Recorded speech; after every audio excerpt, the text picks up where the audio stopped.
Hello नमस्ते नमस्कार जय श्रीराम हेर्नुहोस् हामी काठमाडौँ टिचिङ हस्पिटलमा आएको छौँ। कति राम्रो फुलहरूको बोटहरू छ, म तपाईँहरूलाई हेराउनु गइरहेको छु। र यो दृश्य काठमाडौँ टिचिङ हस्पिटलको रहेछ। सम्पूर्ण साथीभाइहरूमा म यो टिचिङ हस्पिटल हेराउनु गइरहेको छु। किनकि हामी टिचिङ हस्पिटलमा आएको छौँ, त्यही भएर हामी आफ्नो साथीहरू इष्टमित्रहरूलाई सबैलाई यो भिडियोबाट जानकारी दिएको हो।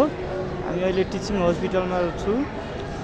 मम्मीलाई उपचार गराउनुको लागि लिएर आएको थियो, अनि भने एउटा सानो भिडियो पनि बनायो सबै साथीहरूको लागि। हेर्नु कति राम्रो हस्पिटल, कति प्याक छ, थुप्रै मान्छेहरू आउँछ। यो टिचिङ हस्पिटल भनेको धेरै ठुलो हस्पिटल रहेछ है। एकदम बवाल हस्पिटल पनि रहेछ। फुलहरू पनि एकदम दामी दामी फुलहरू रहेछ। हस् त अहिलेको लागि एउटा यो सानो भिडियो मैले पोस्ट गरिदिएँ। सबैजना लाइक कमेन्ट सेयर गरिदिनु होला। साथीहरू एकदम दया मायाले नबिर्सिनु होला है। ल नमस्ते नमस्कार जय